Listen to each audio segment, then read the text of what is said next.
Most people wake up in the morning and start thinking about their problems.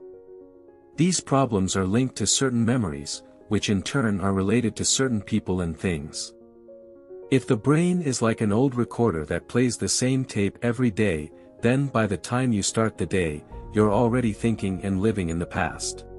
Each of your memories is connected to your emotions, and emotions are the end product of your past experiences. So, when you remember your problems, you suddenly feel unhappy, sad, and the pain resurfaces. The way you think and how you feel create your state of being. In other words, it shapes your character. If your state of being, when you start the day, is in the past, it means that your past, sooner or later, will become your future. For instance, something happened yesterday that made you angry. Today you wake up and think about it, and you feel angry again. If you keep doing this for another 2 days, people might think you're having a bad day. If you continue for a week, people might think you're in a bad mood. If you persist for a long time, anger will become part of your character, and you'll be known as a person who's always angry. So, as you can see, your thoughts have something to do with your destiny. This means that if you keep dwelling on the past, you'll keep creating the same life for yourself in the future, often without realizing it. You keep creating a life that you don't even like. That's usually how it happens. You wake up, grab your phone, open Instagram, and check WhatsApp. You read some emails or text messages, and then you browse the news. Now, you finally feel truly connected to everything that's familiar in your life. After that, you go through a series of behaviors. You get out of bed on the same side, go to the bathroom, have a cup of coffee in your favorite mug, take a shower, get dressed, and take the same bus or drive to work the same way. Finally, you start working and see the same people who always trigger the same emotional reactions. When your workday ends, you rush back home to do the same things all over again tomorrow. This becomes your routine, and routines function like a computer program. So now, it's like you've lost your free will to a program. It's no longer you who's calling the shots, but the program in your subconscious. 95% of who we are by the age of 35 is a memorized set of behaviors, emotional reactions, unconscious habits, ingrained attitudes, beliefs, and perceptions that operate automatically like a program. So, you might say with your conscious mind of 5%, I want to be happy, I want to be free, but the body is running on a different program.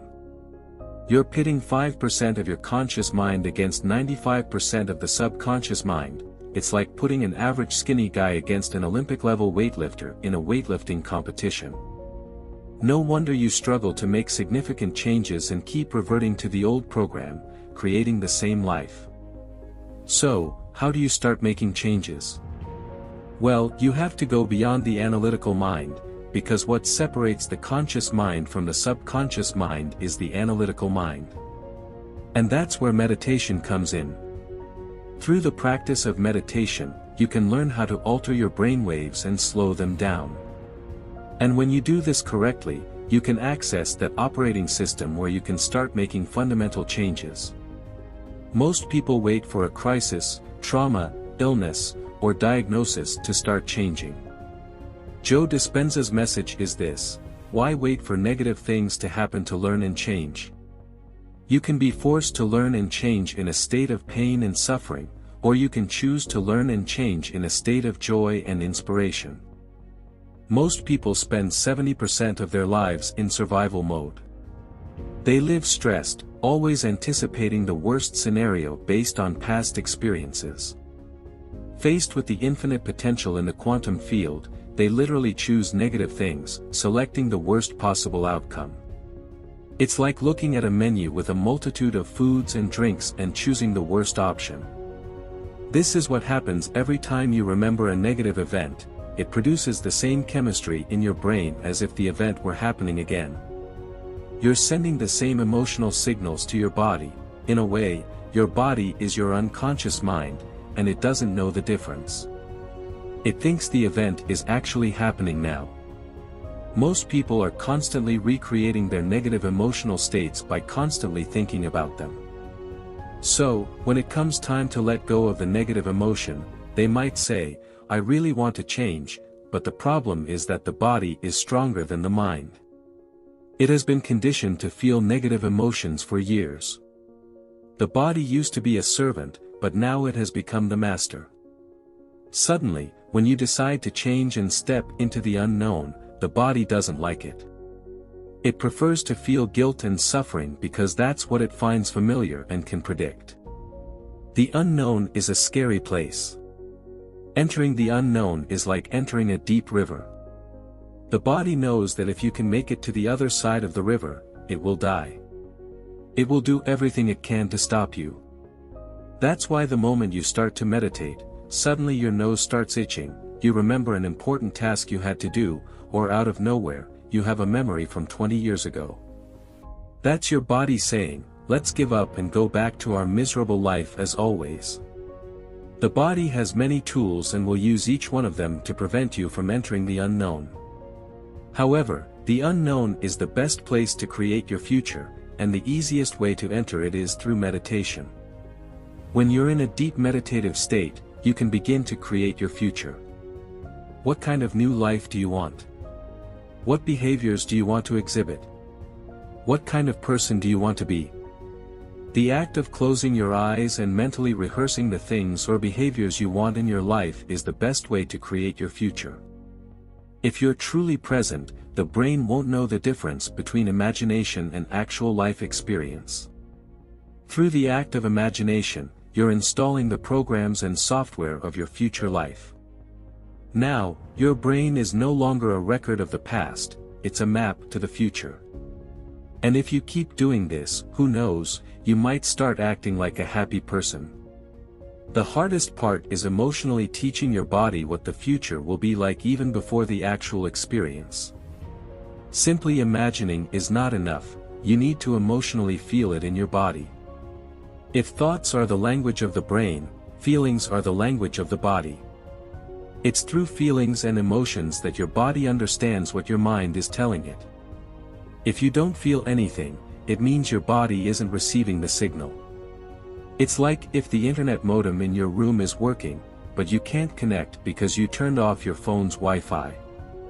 The moment you start feeling the emotions of your thoughts, you connect to the internet, and now you can start downloading your future life. And you know what that means? It means you don't have to wait for success to feel successful.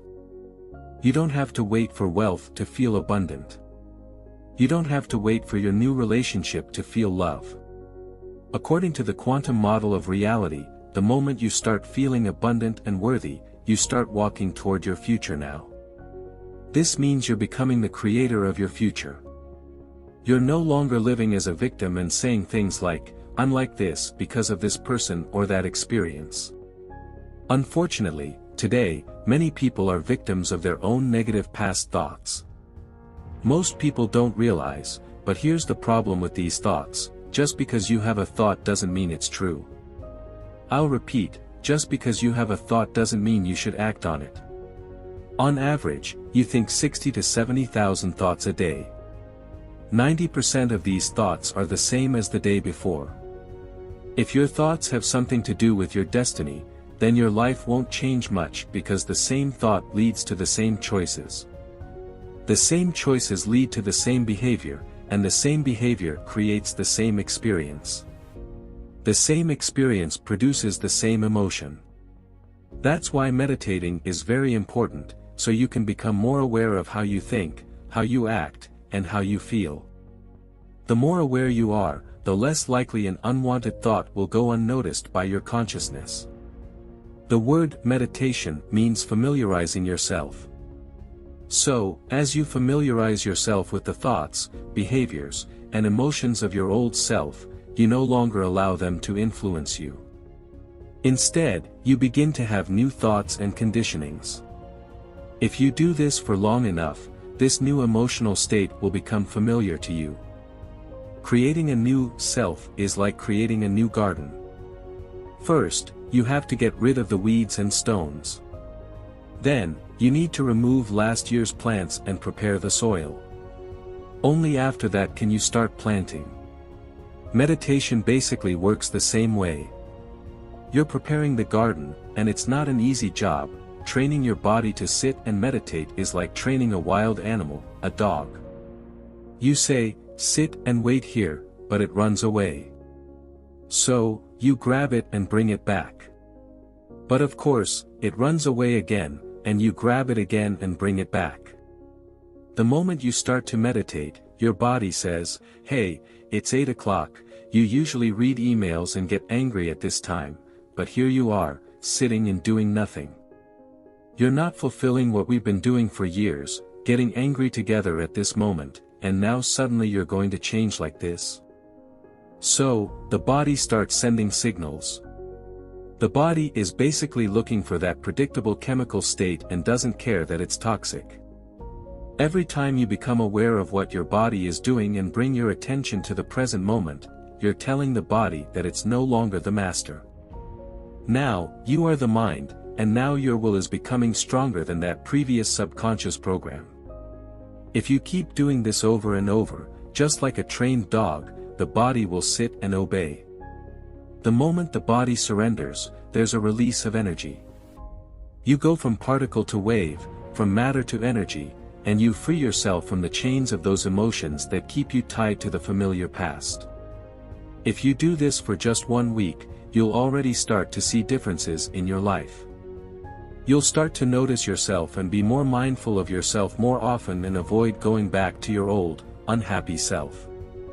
Of course, you need to repeat the process long enough until the future reality becomes the present reality.